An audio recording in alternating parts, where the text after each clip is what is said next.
खबरों का आगाज करेंगे बड़ी खबर के साथ। बड़ी और महत्वपूर्ण जानकारी से आपको रूबरू करा दें। चंडीगढ़ नगर निगम में बीजेपी का मेयर बन चुका है। बीजेपी के सौरभ जोशी ने जीता है मेयर पद का चुनाव। बीजेपी के सौरभ जोशी चंडीगढ़ के अब नए मेयर बन चुके हैं। सौरभ जोशी को 18 वोट मिले। उधर आम आदमी पार्टी के योगेश ढींगरा को 11 मत मिले। कांग्रेस पार्टी के गुरप्रीत को मिले 7 वोट। तो ये बड़ी खबर, बड़ी जानकारी इस वक्त आपको बता दें। भारतीय जनता पार्टी ने मेयर पद के अलावा बाकी 2 महत्वपूर्ण पद यानी सीनियर डिप्टी मेयर और डिप्टी मेयर पद भी जीत लिया है। जिस तरह से पहले से इस बात की उम्मीद लगाई जा रही थी, क्योंकि जो अंक गणित है वो भारतीय जनता पार्टी के पक्ष में है और ये उम्मीद पहले से लगाई जा रही थी कि ये तीनों ही पद भारतीय जनता पार्टी के खाते में जाने वाले हैं। और ऐसे में अब आपको बता दें कि जो प्रक्रिया है वो पूरी हो गई है। 18 वोट मिले हैं भारतीय जनता पार्टी के उम्मीदवार मेयर पद के सौरभ जोशी को। आम आदमी पार्टी के प्रत्याशी योगेश ढींगरा को 11 मत मिले। कांग्रेस पार्टी के गुरप्रीत गोभी को 7 वोट मिले हैं। सीनियर डिप्टी मेयर और डिप्टी मेयर का चुनाव भी जीता। आम आदमी पार्टी और कांग्रेस का गठबंधन नहीं हुआ था इन चुनावों में। बेहद महत्वपूर्ण बात यह थी, अगर आप कांग्रेस साथ लड़ते ये वाला चुनाव तो मुकाबला बड़ा दिलचस्प हो सकता था और फिर क्रॉस वोटिंग का भी नजारा देखने को मिल सकता था। और ज्यादा जानकारी के लिए सीधा रुख करेंगे हमारे वरिष्ठ सहयोगी पवन सिवर जुड़ गए हमारे साथ। पवन, जिस तरह की उम्मीदें थी, चूंकि अंक गणित भी इसी तरफ साफ साफ इशारा कर रहा था, वैसा ही हुआ है परिणाम भी। मेयर के साथ साथ दोनों जो अन्य पद हैं, सीनियर डिप्टी मेयर, वो भी भारतीय जनता पार्टी ने जीत लिया है। किस तरह से आज ये पूरा चुनाव हुआ? जी बिल्कुल, चंडीगढ़ नगर निगम का जो कार्यकाल है उस कार्यकाल का ये मेयर पद का और सीनियर डिप्टी मेयर और डिप्टी मेयर पद का जो है वो आखिरी चुनाव था। क्योंकि चंडीगढ़ निगम में जो कार्यकाल है वो 3 साल का है और 3 साल के दौरान हर 1 साल के बाद जो मेयर, सीनियर डिप्टी मेयर और डिप्टी मेयर, इन पदों पर चुनाव जो है वो हर साल होता है।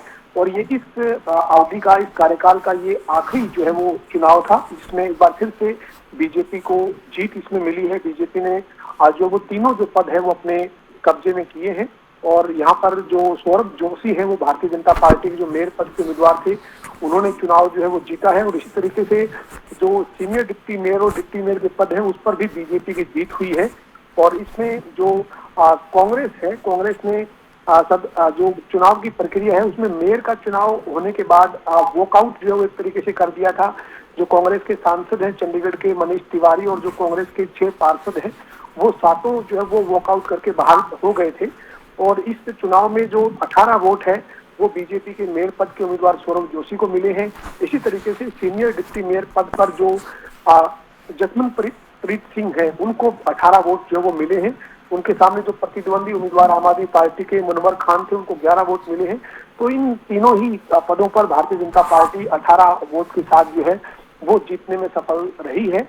और अब कुछ ही देर बाद इस चुनाव के लिए जो ऑब्जर्वर नियुक्त किए गए थे, भारतीय जनता पार्टी के वरिष्ठ नेता हैं विनोद तावड़े, वो करीब 1:30 बजे मीडिया से रूबरू होंगे। चंडीगढ़ में जो भारतीय जनता पार्टी का कार्यालय कमलम है वहां पर ये प्रेस कॉन्फ्रेंस होगी और इस चुनाव में भारतीय जनता पार्टी को जीत मिली है। जी पवन, यूं तो भारतीय जनता पार्टी मजबूत है निश्चित रूप से अगर निगम चुनावों की बात करें, लेकिन आने वाले दिनों में पंजाब के विधानसभा चुनाव होने हैं और उससे भी इसको जोड़कर देखा गया। बीते दिनों में आप कांग्रेस के गठबंधन ना होने की वजह भी एक सामने आई कि ये दोनों अलग अलग मैदान में उतरे।